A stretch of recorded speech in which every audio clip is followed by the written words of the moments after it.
Que ferait l'amour? C'est le thème de ma nouvelle vidéo. Voilà, donc l'amour pour moi c'est quelque chose voilà, qui est la réponse à tout ce qu'on vit dans nos sociétés. Voilà, si on pouvait tous avoir des réponses en lien avec l'amour, voilà, notre vie changerait, le monde changerait, voilà, les rapports entre les gens changeraient aussi, dans les familles également, tout changerait. Donc voilà, ça me tient à cœur, c'est un sujet que j'aime beaucoup. Et aujourd'hui, donc, je vais vous partager voilà, une petite phrase qui est dans ma tête le plus souvent possible. Voilà, donc quand j'y pense, quand je suis en conscience, quand je vais améliorer une situation, etc. Donc cette petite phrase, c'est qu'est-ce que ferait l'amour à la place? Voilà, donc à la place de quoi? À la place, par exemple, de faire des reproches à mes enfants quand je rentre du travail, ou de mon conjoint, à la place de dire oui alors qu'au fond de moi c'est non, à la place de tout faire à la place des autres aussi, de me surcharger de travail, voilà, qu'est-ce que ferait l'amour à la place de faire ça? Donc voilà, poser cette petite question, enfin en tout cas moi c'est quelque chose que j'ai souvent dans ma tête, et du coup cette question elle m'éloigne un petit peu de mes pilotages automatiques et de mes, voilà, des comportements qui arrivent rapidement et voilà, qui ne sont pas conscients. Et souvent quand je n'agis pas en conscience, surtout dans des situations de stress, les comportements que je mets en place, en tout cas le résultat que je vois, il n'est pas toujours à mon avantage. Donc l'idée c'est d'être le plus souvent en conscience. Et avec cette petite phrase, justement, on arrive à reprendre un petit peu le pouvoir sur nos vies, à vouloir, voilà, en tout cas ce qu'on veut créer dans notre réalité. Avec cette phrase, on peut améliorer notre réalité. Alors, vous allez me dire, s'il n'y avait que ça à faire, ça serait facile. Sauf que c'est pas si facile que ça, parce que quand on était enfant, si vous voulez, on a eu des messages contraignants qui venaient de nos parents. Alors, je ne vais pas tout vous expliquer comment ça arrive, ces messages, mais en tout cas, voilà, il y a 5 messages qui existent et qui peuvent nous empêcher justement de répondre de la manière la plus juste à cette question: que ferait l'amour? Alors, les 5 messages contraignants qui représentent en fait des drivers, hein, c'est ce qui nous drive dans notre vie, c'est voilà, la motivation qu'on a quand on a tel ou tel driver. Donc je vais d'abord vous les citer, puis après je reviendrai sur chacun en vous donnant des exemples. Donc le premier driver, c'est sois parfait. Voilà, donc là, des personnes qui aiment le détail, qui aiment le travail bien fait, donc qui sont drivées par justement par ce soi parfait. Il y a le fait plaisir. Donc là, c'est des personnes voilà, qui vont toujours être un petit peu au service des autres, qui aiment voilà, ben, faire plaisir aux autres. Il y a le sois fort, il y a le fait des efforts également, et il y a le dépêche-toi.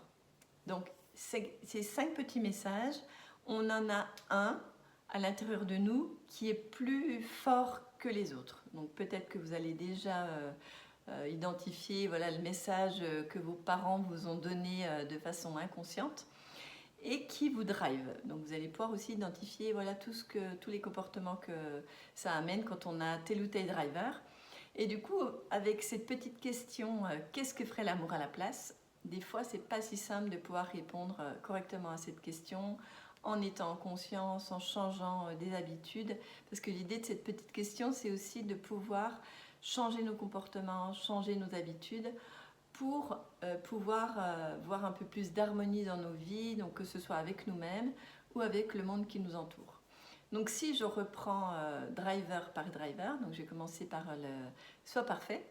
Donc le soi parfait, comme j'ai dit tout à l'heure, c'est des personnes qui aiment le travail bien fait, qui vont dans les détails et qui parfois n'arrivent pas à rendre un travail parce que elles veulent toujours que ce soit plus parfait. Donc ça, c'est plutôt quelque chose, c'est un inconvénient voilà, d'avoir ce soi parfait. Alors c'est génial voilà, d'être perfectionniste, que ce soit que le travail soit bien fait, mais voilà, il y a cet inconvénient que parfois on n'ose pas donner le travail, on n'ose pas, voilà, il faut surtout pas faire d'erreurs, etc. Parce que voilà, c'est un petit peu voilà, cette petite voix qui est à l'intérieur de nous et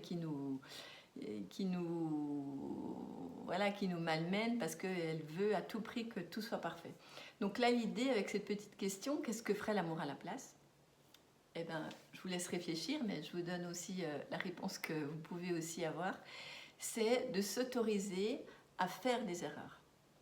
Voilà, on peut rendre un travail, même s'il n'est pas parfait. L'amour, la réponse qu'elle amène à ça, c'est ok, t'as pas fait tout comme il faut, comme d'habitude, mais autorise-toi à rendre ce travail, même si c'est pas parfait. Voilà, donc ça c'est la première chose. Par rapport au deuxième driver, donc fait plaisir.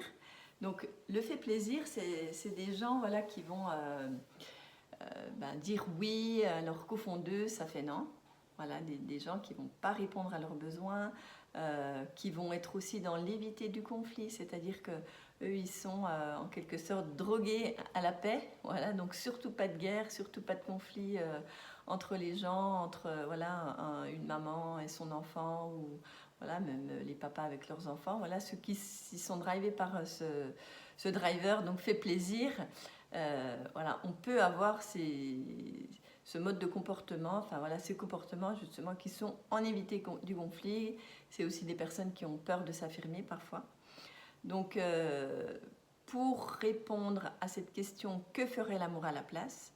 Du coup, c'est de pouvoir s'autoriser à passer devant les autres, voilà, à répondre en premier à ses propres besoins, et puis ensuite à répondre aux besoins des autres s'ils nous le demandent, mais voilà, être une priorité en tout cas pour soi. En tout cas, c'est ce que l'amour aurait comme réponse par rapport à ce fait plaisir qui des fois voilà, nous amène à des comportements qui ne sont pas toujours justes pour nous.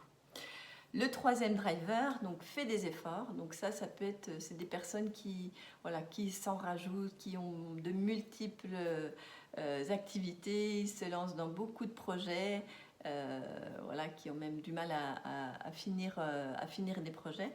Donc du coup, face à cette question, qu'est-ce que ferait l'amour à la place? C'est peut-être d'avoir le droit de s'autoriser à en faire moins.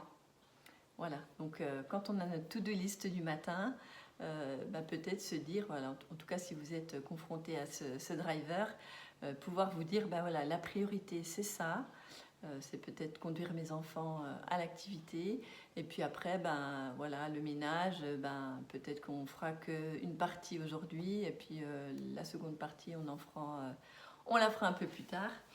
Donc voilà, ça peut être différentes solutions. En tout cas, cette petite question, elle vous amène à réfléchir sur vos comportements et à améliorer justement vos vies, à ne pas en faire trop quand c'est pas nécessaire, et à plus vous respecter, à être plus dans l'amour pour vous-même et pour les autres également.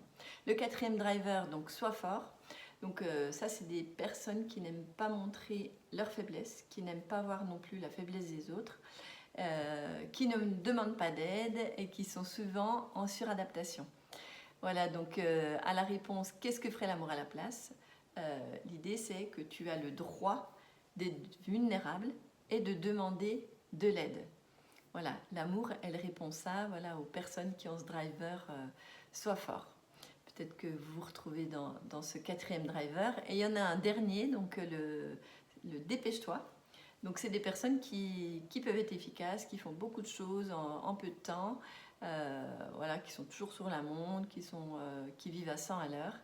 Et donc il arrive à un moment donné, voilà, il y a de la fatigue qui s'installe, il y a pareil, de la suradaptation aussi qui peut être visible. Donc l'idée, qu'est-ce que ferait l'amour à la place? L'idée, c'est en posant cette question, c'est de se dire qu'on a le droit de ralentir. On a le droit de faire de l'énergie en fin d'après-midi, par exemple, pour soi ou pour les autres, en tout cas tous ceux qui nous entourent.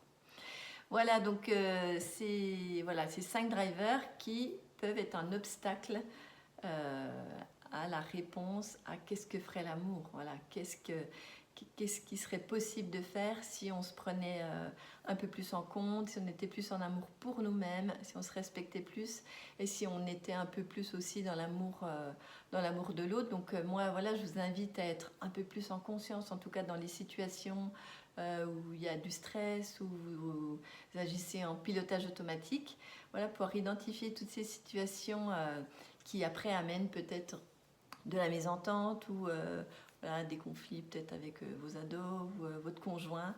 Être plus en conscience et de pouvoir répondre un maximum de fois, en tout cas dans votre journée, à qu'est-ce que ferait l'amour à la place et pouvoir changer des micro, voilà, des mini habitudes que vous avez et qui des fois voilà, peuvent amener des choses pas toujours harmonieuses pour vous et pour les autres. Voilà, j'espère que cette vidéo vous aura plu. Si c'est le cas, vous pouvez mettre un pouce et puis n'oubliez pas voilà, de cliquer sur la cloche pour avoir justement toutes les vidéos, les nouvelles vidéos que je ferai par la suite. Voilà, je vous souhaite une belle journée.